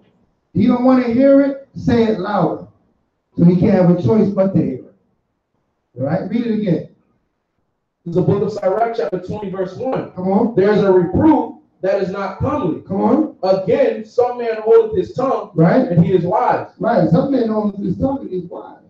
Some people don't, they watch what they say. Right? And that's a wise thing, but then sometimes you gotta say something. Right? We don't. It is much better to reprove. It's much better to what? To reprove. It's much better to reprove, read on, than to be angry secretly. Than to be, if you ain't saying nothing, you just, your face just frowned up. You like, man, I ain't never seen mercy. Get off the chair. Your spirit all jacked up in the corner, and you ain't even saying nothing to nobody. Right? This is Sirach 20, verse 2. Joshua? Online, they threw up precepts, Sirach 9 and 10. All right, let me look at it again. All right? You can't be just mad in your corner, right? Silently. Something's going on, you got to reprove the situation. This way you can get past it. That's why scripture say, well, admonish your friend. You probably got that scripture, right? Admonish scripture. You got it lined up? All right, we might get that then. Read on here. It is much better to reprove than to be angry secretly. Right? And he that confesseth his fault shall be preserved from hurt. Right. He that what? He that, hold on, sorry. He that confesseth his fault shall be preserved from hurt. Right, shall be preserved from hurt. If we just speak up and say, you know what? Yeah, that was me, I did that. The Most High might have mercy on you. Right. Preserve you from the hurt that will come. If you try to cover it up, then what? Then come the judgment. Right? You don't want to fall in the hands of the Most High. Right? Come on. Read on. How good is it? How good is it when thou art reproved? Right? To show repentance. To show what? To show repentance. That's all the reproof is for. Right? When we reprove each other, it's just to show repentance. It's just for you to repent. Right? We ain't locking nobody up. We ain't stoning nobody. Right? All the reproof that come out is just to what? Bring you to repentance. That's it. But when you have that pride spirit on you, that's difficult for some people have a hard time repenting. Right. Right? They're going to keep making excuses, keep dipping and dodging. That's why the reproof gets not comely. It gets a little bit ugly. Right? But then what? When it's all said and done, they'll probably be better off in the end. Because the iron sharpened that iron. Okay? He was hard. He was trying not to go, not trying not to give in. But then what? When you give in, you have to hear that spirit. So, all right. Read on. Verse 3. For so shalt thou escape willful sin. That is, so shalt thou escape willful sin, which is called presumptuous sin. We went over that in the commandments, right? Willful sin. You don't want to be guilty of that. All right? Willful sin, you sin it on purpose. Right? So you got to escape that. So that's why we got to check each other. Give me go back get chapter 19 and verse 14, verse 13. This is the book of Sirach, chapter 19, verse 13. Admonish a friend. It may be. Matter of fact, so 8. So 8. Verse 8. Start with 7. Verse 7. Verse 7. Rehearse not unto another which was told unto thee, and thou shalt fare never the worse. Right. Rehearse not unto another what was told to you. So we're going into friendship. Sometimes your friend will confide in you. It says, rehearse not to another what was told to you. If it's something that's personal, something that you would deal with that person with a personal level, you deal with that person. Right. It ain't for you to go and broadcast that to everybody else. You understand that? Right. Read on. Whether it be to friend or foe, right? Talk not of other men's lives. Right. Whether it be to friend or foe, talk not of other men's lives. You ain't supposed to be revealing things and gossiping about your friend. Right? Read on. And if thou canst without offense, refill them not. Right. If you can't talk about your friend without offense, meaning that you know what you bring. You know if you talking about a brother did something great, you tell that to everybody. That won't offend the brother that you told. But if you know the brother got an issue and you don't spread the brother issue all over the place, the brother might be offended. Right? So if you cannot without offense, don't say nothing. Something you might know that between you and that brother or that sister. Everybody understand that? Read on. Verse 9. For he heard and observed thee, right? And when time cometh, he will hate thee. Right, he see what you're doing. He's going to find out you spreading his name around the world, right? Or her. And when he find out, he's going to have a problem with you. Read on. If thou hast heard a word, let it die with thee. Right. See that? Let the word die with you. Okay? Somebody come and counsel with you, that word die right there. You ain't going to hear that word out of somebody else's mouth. Right. These are the things that destroy friendships, come. You all experience these things. Okay. Read on. And be bold it will not burst thee. Right, don't worry about it. Let it die with you. All right, don't tell nobody if it doesn't need to be told. Okay, there's certain things that need to be taught. If presumption of sin or something like, yo, I got Buddha in my backpack, you got to blow that person up. You should have never told me that. No. This brother got Buddha. He got that Buddha in his backpack. I'm not holding that one in. I'm going to let that be known. Don't confide me no madness like that. But if it's something personal, something of your history or your past, something you're dealing with, something sensitive, we can deal with it together. Right? If it's not going to be harmful to anyone else, we can deal with it together. You can't be running around with items. That's going to be harmful for all of us, right? Read on. A fool traveleth with a word, as a woman in labor of a child. Right, he's right the first time. Travail is with a word. Travail is what? A fool, when a fool get a word in him, he gets some, what do you call it, juicy gossip. That thing drives him crazy. You gotta tell somebody. I gotta tell somebody. Because it's too good, it's too juicy. Right? I gotta get this off. That's a foolish mind right there. Okay, read on. As an arrow that sticketh in a man's thigh. Right, so about arrows in a man's thigh. What's the only thing in that man's mind? To get that arrow out of his thigh, right? So that's how that word is in a fool. Like an arrow sticking in his thigh, he got to tell somebody. Right? What's a fool according to the scripture anyway? That's right, Psalms 14:1. One that I said there is no God. That's a fool. So you in righteousness, you ain't supposed to have this problem.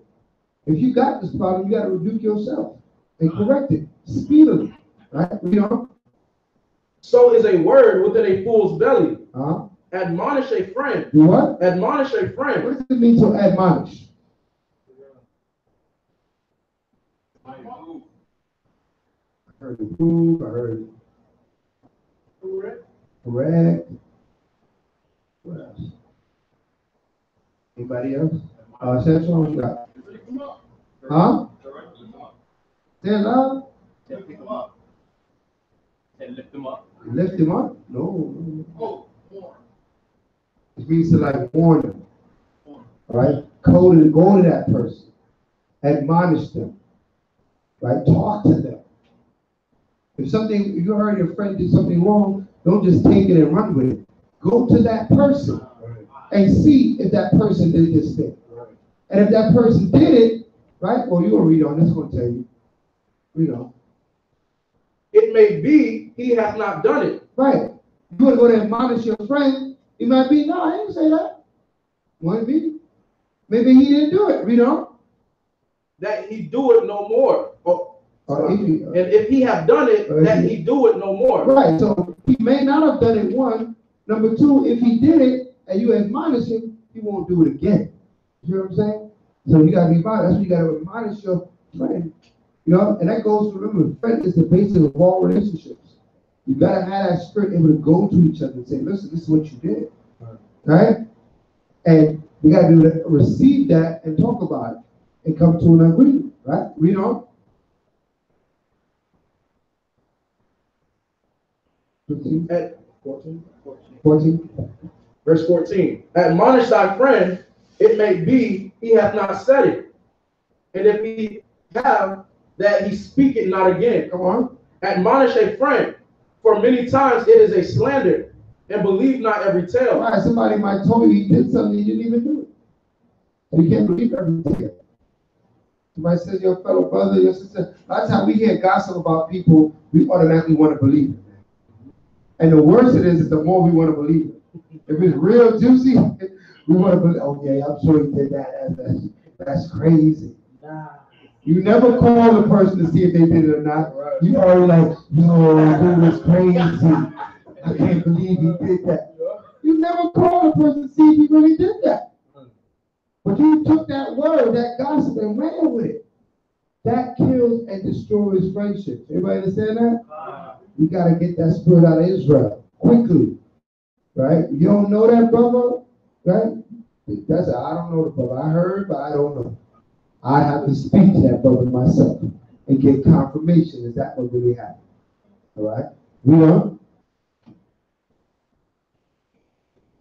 There is one that slippeth in his speech, but not from his heart. Right? And who is he that hath not offended with his tongue? Right. Everybody can offend. No, one time they said something that was offensive, right? That somebody took to heart. You said the wrong thing before, Con. Right. So it might have been that, you didn't mean it that way, but it came out that way. There's one that slippeth at the tongue, but not from the heart. It wasn't with bad intention, it just came out that way. So you could always repent for that and say, nah, that's not what I meant. I ain't mean it like that. I meant it really better. I should have said it this way. Then you would have more understanding where I was going with it. Right? So there was no ill intent, Admonish thy neighbor, thou before thou threaten him. Before that what? Before thou threaten him. Right. Guess quick, he did what? I'm about to go see that fool. Right? You don't even know if he really did it or not. You ain't gonna threaten the man, right? Or the woman. Read on. And not being angry, give place to the law of the Most High. Right. Not being angry, give place to the law of the Most High, which is what? To love thy neighbor. Right? The fear of the Most High is the first step to be accepted of him. That's right. Putting the Most High first, the fear is the first step, man. That's the first step to being accepted. You gotta have that fear. You gotta know that, the Most High is watching. Right? That's the fear right there. The Most High hear you and he watch you. When you got that understanding, that's the fear. When people don't have the fear of the Most High, if nobody sees them, they think nobody saw them. When you fear the Most High, you know there is no secret place, not even in your own head. If your mind, if your thoughts ain't right, you rebuke yourself in your own head because you know the Most High hates your thoughts. That's when you got the fear of you. When you there like right, you just the Most High. What the hell are you thinking of? When you talking to yourself, right? You know the spirit of fear of the Most High is on you. All right. Drop that and give me a 9 and 10 now. That's good. Sirach 9 and 10.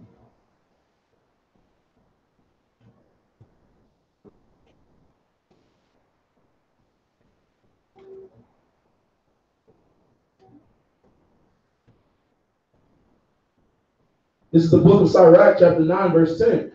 Forsake not an old friend. Do what? Forsake not an old friend. Right, forsake not an old friend. Read on. For the new is not comparable to him. That's right, because your old friends, man, especially if you come in this word with you, and they rock with you, you stick by them, man. You know what I'm saying? You stick by them, man, you build them up. Don't let them fall, man. Don't let them fall by the wayside. Always, put them on, ring them up, call them up. Talk the spirit of the Most High in their ears, boost them up if they need a boost. They're acting lazy, they can't come to the service, pick them up, bring them here. Right? This is what we do for our friends, come? All right. This is foundation, understanding of being a good friend. All right. We'll continue. A new friend, for the new is not comparable to him. Right. A new friend is as new wine. Right. When it is old, thou shalt drink it with pleasure. That's right. So new friend is like new wine. Right. So in time, y'all gonna grow. Your friendship is gonna grow. It's gonna have memories. You're gonna have experiences. You're gonna have that proof, right? He's going. But Brother Kadash was going into it earlier. You gotta have that proof. Prove your friends, right? Don't be so quick to credit somebody. Let them show themselves fully to you. So that you can what? You can enjoy them even more because you didn't credit them too quickly. You waited till that friendship grew and it was ripened. So you can say, yeah. A lot of times we rush into things. You know what I mean? Relationships, when it came to people, we rush in. So we don't really know the person that we're giving all this credit to. Right? Right. Because we're giving credit on expectations, not on examples. Right? We gotta have examples. You gotta say, I watch this person how they roll. That's a good people. I'm gonna stick with that. Right? Therefore, the friendship has roots. Right? And you rush in with a whole bunch of expectations, and then when you get the expectations don't get fulfilled, now you're looking at the person crazy. Person never told you they was all that. Right? You made them out to all that. Right? He never said all that. Okay? So we got to be mindful of these things. These are things that the mind play tricks on you, but the scriptures give us what we need. Sis. That being said, that moment, that mindset, with my expectations, obligations. Right. That's right. That creates a monster. That's right. Creates a big problem. We don't need those type of problems. So, our expectation always is towards Yahweh. Give him your expectations, right? And people say, what's good? I say, well, Most High is good, right? Mashiach didn't even want to be called good. So Yahweh is good. Everything else is under investigation. Okay? I will see if it's good or not. I don't know yet, right? But in time I will, right? So, this is definitely good information out there. There you go. Whatever you got next. No, whatever you want to go. Okay. Proverbs 27, verse 5. Go. And these relationships that you have with your friends, man, like I said earlier, you have to apply it to these women and the women to the men too. Mm-hmm. This is very important because when you rush into something, now you get yourself into a situation that you don't want to be in, right? That's why I say don't be so quick to credit them. Right. Let them prove themselves. Mm-hmm. That's why the courting process is so important, right? So you don't rush it. Next thing you know, you get into a situation and you dealing with somebody you don't even like. Mm-hmm. You don't want to be stuck with that person for the rest of your life. We understand the law and the commandment here, right? Proverbs 27, verse 5. Open rebuke is better than secret love. Right. Faithful are the wounds of a friend. Faithful are the wounds of a friend. Read. But the kiss of an enemy are deceitful. Right. Right. So the wounds that it's talking about is when you start rebuking that friend. When you start correcting that friend. Like I said earlier, man, like I'm blessed to have friends that can rebuke me. Sometimes I'll get mad. They'll tell me I'm going off. Right? Especially when I was just coming up in the truth. They'll tell me I'm going off, but I appreciate that. That's how you guys are supposed to be. Right? To have friends that keep these laws and these commandments is a blessing. And it don't feel good to get rebuked, just what we read. It don't feel good to get rebuked all the time, but your friend is doing it out of love for y'all. So y'all have to check that spirit. When y'all leave, say, you know what, I was going on. Simple. I was going on, right? Let me get... Verse 10 is good also. Go ahead, read that. Proverbs 27, verse 10.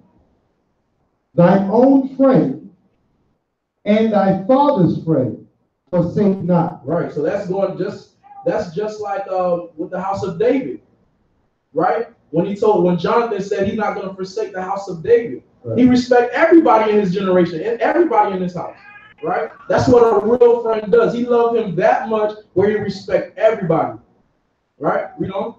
Neither go into thy brother's house in the day of thy calamity. Right, read. For better is a neighbor that is near than a brother far off. Right. That's right. So, like you said, your brothers, your friends will kind of be near to you in the time of your calamity, in the time of your problems. Right. Some people got issues and problems and they want to just disappear. They want to get secluded, right? And reserve and go hide in somewhere. That's not what you're supposed to do. When you got issues and problems and situations, take it to your friends. Take it to your brothers. Take it to your sister. This is what I'm going through. This is what's up. Right. You know what I mean? Right. Maybe somebody have a good word or have a way out. But some people, they just enclosed, they get enclosed and they cover up themselves and go hide because they got issues. That's not the spirit of the Most High. That's what Satan wants you to do. Right? Satan wants to divide and conquer us. Right. Most High say come together. Okay, there's strength in unity. Everybody understand that? Right. So we got to come together. Everyone, scripture say, bear one another's burdens. Okay? And we bear one another's burdens. We got to have that mentality. Right. All right. Let me get Proverbs 17 and 17.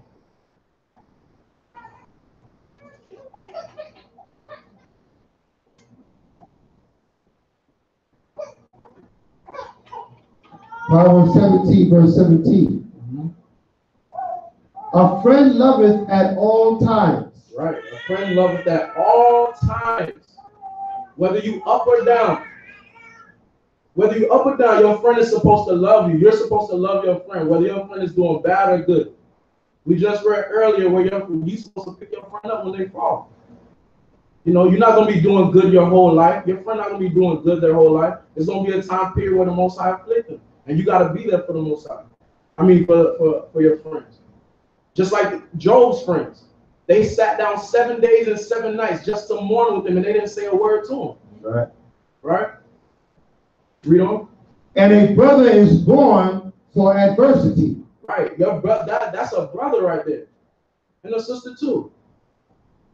Through your adversity, they're going to be there. Right? Let me get Proverbs 13 and 20. And like I said, man, this is something that Israel needs to understand. How to be a friend again. How to be a friend. We need to teach our children how to be friends. How to prove what a friend is. Right? Proverbs 13, verse 20. Mm-hmm. He that walketh with wise men, right, shall be wise. Read that again. He that walketh with wise men shall be wise. Right. So we're supposed to walk with wise. If we want to be wise, we're going to walk with other wise people. You can't be hanging out with a fool. You hang out with a fool, you're going to become that fool. I promise you. Right? It's going to rub off on you. It's going to rub off on you. That thing is contagious. There's some foolishness rub off on you. Right. What you got on you? Some foolishness? Right. Foolishness got on you. Read on. All right. But a companion of fools shall be destroyed. But a companion of fools shall be destroyed. You see that? Yeah. I got a piece of that one. Go ahead. Bring it on. You get Sirach 37 and 12. Oh, I had that. I was on the head. You're on that next one, right? I was going to start at one though. I'll read it then. Okay. Since you already got it. Or I can go to, you got Sirach 26.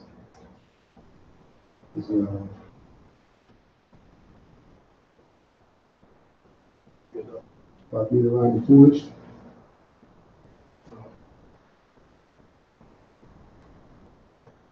You want 27:1 right now, or you want? I think mention this one. Yeah, we got it.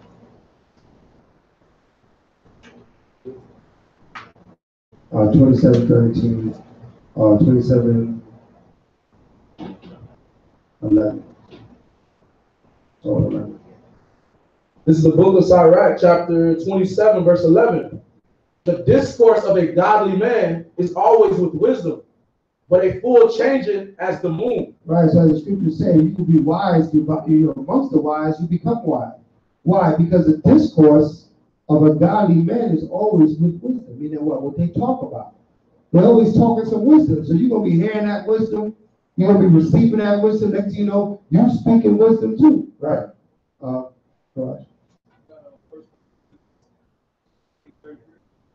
All right, we write it down. Read on. If thou be among the indiscreet. If thou be what? Among the indiscreet. What does it mean to be indiscreet? What does it mean to be indiscreet? You're not hiding it. You're not hiding. You don't know what to not what to be what. Right? What to keep to yourself. Right? You have no discretion. When people say you have no discretion, you're talking out of turn. You're saying things you ought not to be saying. Right. Okay? That's the indiscreet.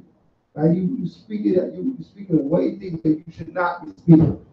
Right? We all know people out this world that's indiscreet. And usually when they talk, you usually hold your head like, oh boy, they about to say something crazy. Right? That's the indiscreet. Right? Read that. Observe the time. Do what? Observe the time. Right, don't spend too much time with them. Observe the time. Keep looking at your watch when you're among the indiscreet. Don't hang with them too long. You know? But be continually among men of understanding. But when you are men of understanding, you don't have to look at your watch. Right? Forget about your watch. Eat up all that time. Okay? Relax now. You are men of understanding. Read on. The discourse of fools is irksome. You're right. The discourse of fools, meaning speech, the things that fools do is irksome to the righteous. Meaning what? It will irritate you. It will annoy you. Read on.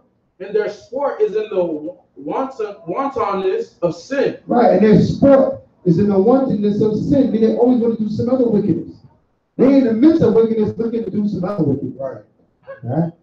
They talking about one wickedness, planning the next wickedness. That's all they want to go from wickedness to wickedness. From club to club, from this to that. From sin to sin. That's all they're talking about. From drug to drug. Okay? Their wantonness is a sport of sin. Read on. The talk of him that sweareth much maketh the hair stand up upright. That's right. Him that will always cussing. That swear much. Make your hair stand upright. Everything is after this or this or that. You hear that dance. Every word, every other word. Right? Man, when you learn to talk like that? Right? Read on. And their brawls make one stop his ears. Right, you want to put your hands over there when they get going. Right? The stuff that they're saying. Right. Read on. The strife of the proud is bloodshedding. That's it on that. Go to something else now. All right, so it's Sirach 37, verse 1. I'll read that. Sirach 37, verse 1. Every friend saith, I am his friend also. But there is a friend which is only a friend in name. Right. So you have some friends that call themselves your friend, but they're really not. They're really not your friend. They might call themselves I'm your friend, I'm his friend, but they don't prove themselves to be your friend. Read on. It is not, is it not a grief unto death when a companion and friend is turned to an enemy? Isn't that grief unto death? That hurts, man. That hurts your spirit. Somebody you so close with. Imagine you grow up with somebody, and now y'all got to split y'all ways because y'all can't see eye to eye. That hurts to your soul. You don't told this man or your woman all your business. They carry all your problems with you, and now they're not talking to you. Right? That's how you become vulnerable. And that's why I say prove them first. And don't be so quick to credit them. Right? Read on. O wicked imagination, whence cometh thou into cover the earth with deceit? Read. There is a companion. There is a companion, right? Read. Which rejoices in trouble. In prosperity. That rejoices in prosperity of a friend. Right. They rejoice. They happy when you making money now, right? Read. But in the time of trouble will be against him. Now you broke, they gone. And the first one talking smack about you. Talking smack. That cat is broke. His car got repoed. He blew all that money. He blew all that money. He ain't that shit. Right. Right? And you'll tell me you spend it. That cat is broke. Don't let that kid shine fool you. Right. He about to pawn all that. Right. Right? You buying bottles for them and all type of stuff. Right? As soon as you run out of that cash, they gone, man. And they talking smack behind your back. Right? Read. There is a companion which helpeth his friend for the belly. Right? Read. And taketh up the buffer against the enemy. Right? Read. Forget not thy friend in thy mind, and be not unmindful of him in thy riches. Right. So don't be unmindful of him in thy riches. Right? Read on. So you know what that means, right? It's talking about you got a ride or die friend who was there for you when you was down, everything was jacked up, and now things is rolling your way. You don't forgot about it. Right. He said, don't forget about him. You get blessed up, you have to bless him up too. Right? You have to go look out for him. Say, yo, you know what? Dude was rolling with me. Right? Let me make sure that my ship come in, he good also. You know what I'm saying? Yeah, I can just be good by myself. Go get new friends. The man get rich and switch. Right? Then get old new friends. Right? The old friend, them just forget him. Right? Verse 7. Every counselor extolleth counsel, Right. but there is some that extoleth for himself. Right. It's some that, let me read that again. Every counselor extolleth counsel, but there is some that counseleth for himself, be that for his own gain. Right. Beware of a counselor and know before what need he hath. Right. So be careful who you tell all your business to. Right? Be careful. Don't be telling everybody your business. You have to be careful. That's how they ruin your name. That's how they ruin your family. You might have some issues going on, some problems in your life that you don't need everybody knowing about. Right? Read on. For he will counsel for himself, Right? lest he cast the lot upon thee, Read on. and say unto thee, thy way is good. Right. He telling you it's good. Read on. And afterward he standeth on the other side to see what shall befall thee. Right. So he counseled you and he told you, oh yeah, go ahead, do your wickedness. And he waiting to see what's going to happen. He know he didn't give you good advice. Yep. He know that was a bad idea. Go ahead, jump in the pit with the snakes. It's okay. You're going to be fine. That's what fake friends do, man. This is what your enemy does. Right? Read on. Consult not with one that, consult not with one that suspecteth thee, and hide thy counsel from such as envy thee. Right. So don't tell them. If you know this person envy you, if you know this person is, jealous of what you have and what you're doing in your life, don't tell that man your business. Don't tell that woman your business. Because they're going to try to ruin you when it comes down to it. Right? Read on. Neither consult with a woman touching her of whom she is jealous. A woman who's jealous, right? Read.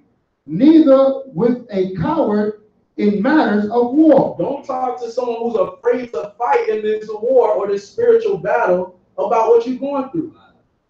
Right? Because they're not going to give you good advice. Right? Read on. Nor with a merchant concerning exchange. Right. How a merchant going to give you good advice when he's selling you the product? He's trying to make bread for his family. Right? Read on. Nor with a buyer of selling. Same thing. Read. Nor with a envious man of thankfulness. A man that want to be praised. Read. Nor with a merciful man touching kindness. Unmerciful man touching kindness. Right. Nor with the slothful for any work. Right. Nor with the hireling for a year of finishing work. Right. And all this is talking about is contradiction. It's contradictions to go and tell somebody your business when they don't have your best interest in mind. Right? What? Because how could you give advice when they're not saying anything? Absolutely. They're not saying not anything. Absolutely. You're going to give them their advice. Right. Right. And it's up to us to find out who that person is and what they're going through, because not everybody gives good advice, man. And that's one of the reasons we have elders. Like they say, they're here for you, man. Right? Read on. Nor with an idle servant to much business. Hearken not unto these in any matter of counsel. Right. So don't seek counsel from any of these people. Right. Scriptures are telling you this. It's there for a reason. It is written for a reason. Apply it. And for real, this is a big problem I see in Israel too. Because people talk to who they're most comfortable talking to. They don't stop to think, is this the right person to talk to about this situation? Right? Now, if you want to talk business, you would go to somebody who's in business. Right? You want to talk finance with somebody that's dealing with finance.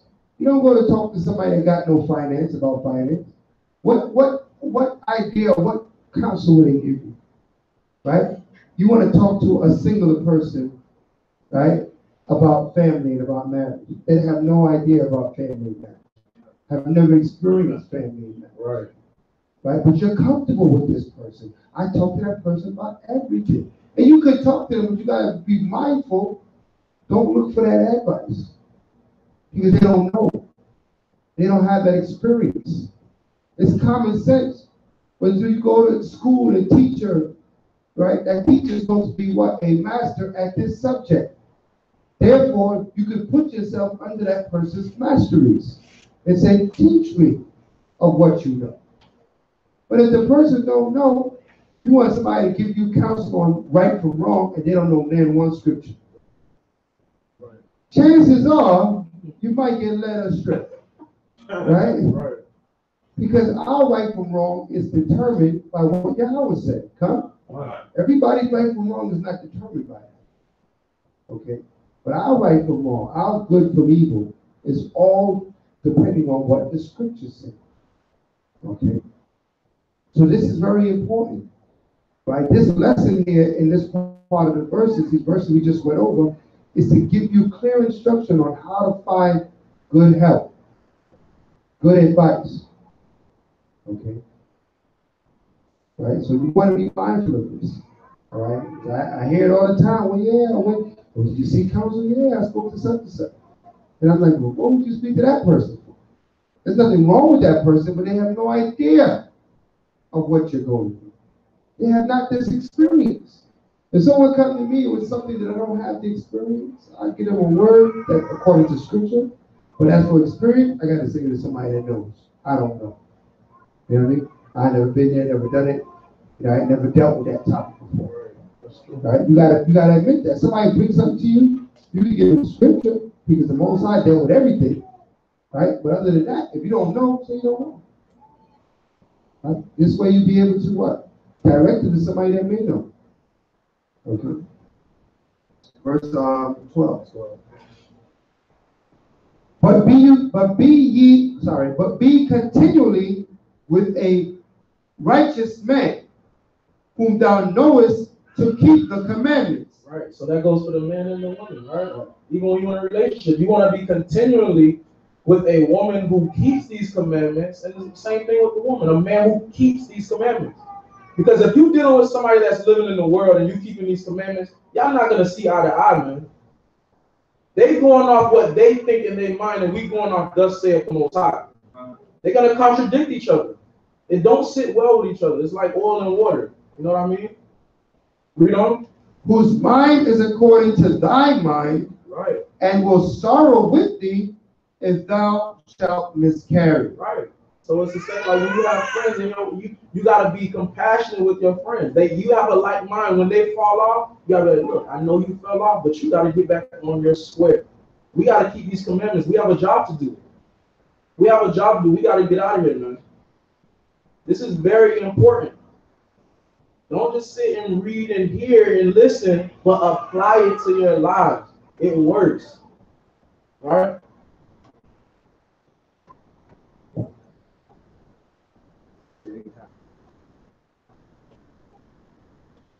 Get Psalms 55, verse 12.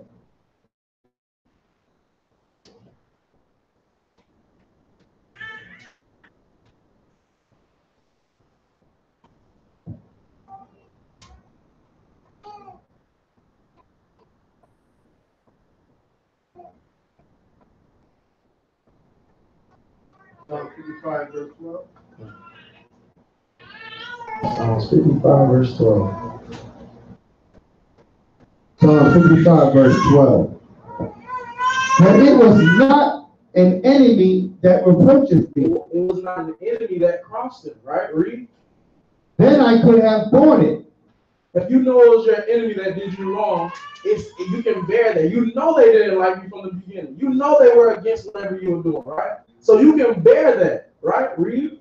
Neither was it he that hated me that did magnify himself against me. Right. This is not the person that went against you, right? Read.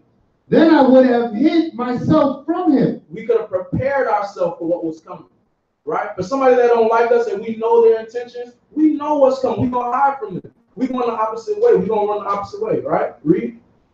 But it was thou, a man my equal. A friend, right? Read. My guide, my acquaintance. Right. Somebody you got advice from. Somebody you trusted to tell your business to, right? Read. We took sweet counsel together. And walked unto the house of Yahweh in company. Right. Huh. Read. Let death seize upon them. Right, so that's what's coming to that friend so it's coming to that friend that crossed you, man. Hopefully he come back and Mad as apologize. hell. Let death seize upon them. Right. David didn't play around, bro. Right.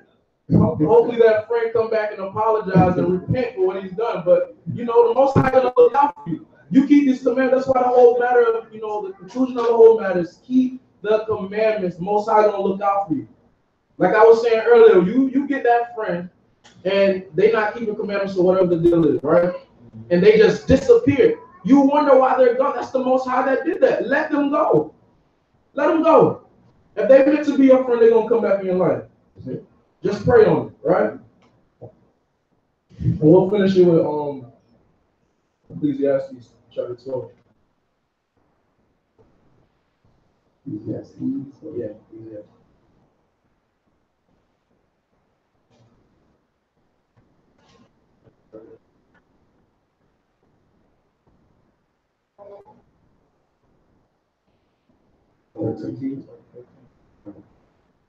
Ecclesiastes 12 and verse 13. Let's hear the conclusion of the whole matter. This is the conclusion of the whole matter, whether it's friends, whether it's your brother, your sister, your wife, whatever, your husband, right? This is the conclusion, right? This is how you protect yourself from these fake friends, your enemies, your ops. Read. Fear Yahweh. Fear the Most High. Read. And keep his commandments. Keep his commandments, right? Read. For this is the whole duty of man. That's the whole duty of man and woman. All right, so and with that, that ends the service for tonight. Let's give the Most High a hand. Hallelujah. All right. Most High bless us with a wonderful class. You know, it's truly a blessing, you know, to do this work and to deliver the message of the Most High to the people and to speak His words. And ever so often we get an opportunity to, you know, have a brother come up that has not taught a class before, Brother Kadash. This is his first class teaching. And going to do a good job. Word of the Most High, you know, that's what we're looking for. Like I said, we tell you, we raise leaders up in LZ, right? Everyone is going to be able to orientate and bring forth His word with strength and with conviction and with understanding. And, you know, great understanding came out today. That's just you continue to review these scriptures and meditate on them throughout the week, and like the brother say, apply them to your life, apply them to your decision making, and reap the benefits. And anytime we do the laws of the Most High, we the one that get the benefits for doing the laws and commandments, right? Right? You know, well, we can add nothing to the Most High, right? Neither can we take away anything from Him. But all He can do is bless us, huh? So that's what we have to remember. All that we do it for our own good in the spirit of the Most High. So with that being said, I invite them will put you in your rostrum, stand and face Jerusalem.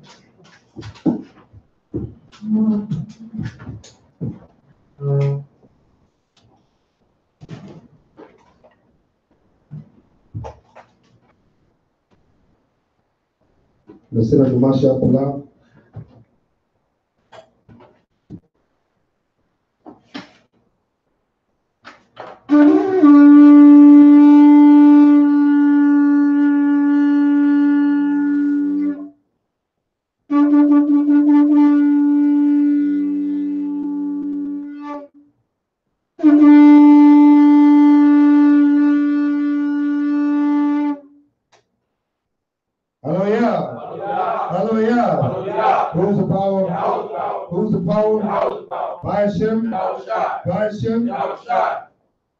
The Lord's Prayer in the last one production.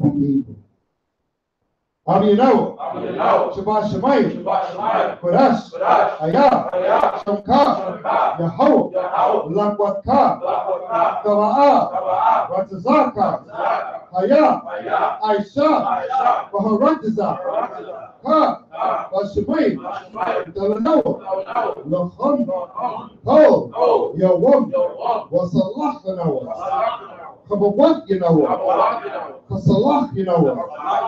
Kabawat Dinawa, Wala'a, Gabiya Anawa, Banasai one, above, Hawashai Nawa, Manrai, Kaya, Laka, Hamalakwa, Waha'ala, Wahatai Parah, La Aiwalami, Wahashem, Hamashiach, Yahushai, Amen.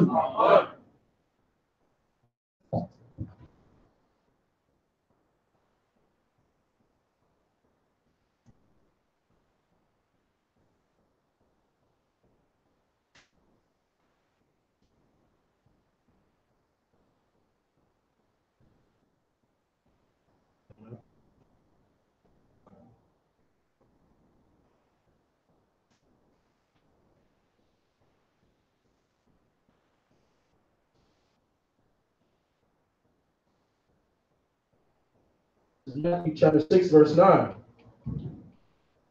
After this manner, therefore, pray ye, our Father, which art in heaven, hallowed be thy name. Thy kingdom come, thy will be done in earth, as it is written, as it is in heaven. Give us this day our daily bread, and forgive us our debts, as we forgive our debtors. And lead us not into temptation, but deliver us from evil. For thine is the kingdom, and the power, and the glory, forever. Amen. For if you forgive men their trespasses, your heavenly Father will also forgive you. But if you forgive not men their trespasses, neither will your Father forgive your trespasses. Ba'ashem Mashiach Yahushai, Tawalakum Yah, Amen. Amen. This is the most I have. Hallelujah. All right, tomorrow, don't forget, noontime, Shabbat service. We're still in the portions, getting that Torah. Putting it in.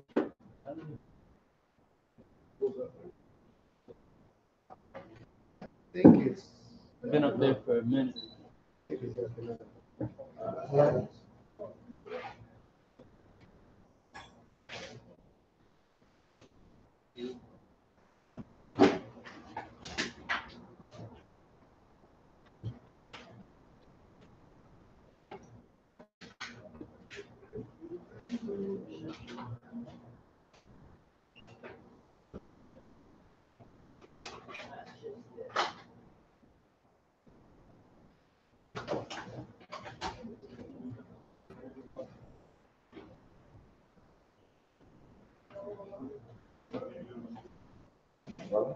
Hey, Shalom.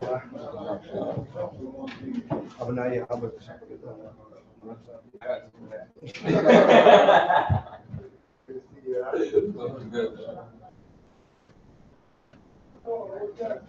You in town? Yeah, How long you in town for? I've been here all week, so now until Tuesday. Tuesday, you be here? Yeah, tomorrow. You be out tomorrow? Yeah, in the afternoon. I'm gonna take care of my pops in the morning, but in the afternoon, definitely. Hopefully, if I finish before 12. If I finish before 12, I'll be here. Yeah, we started 12 minutes. We'll call it going. You said, oh.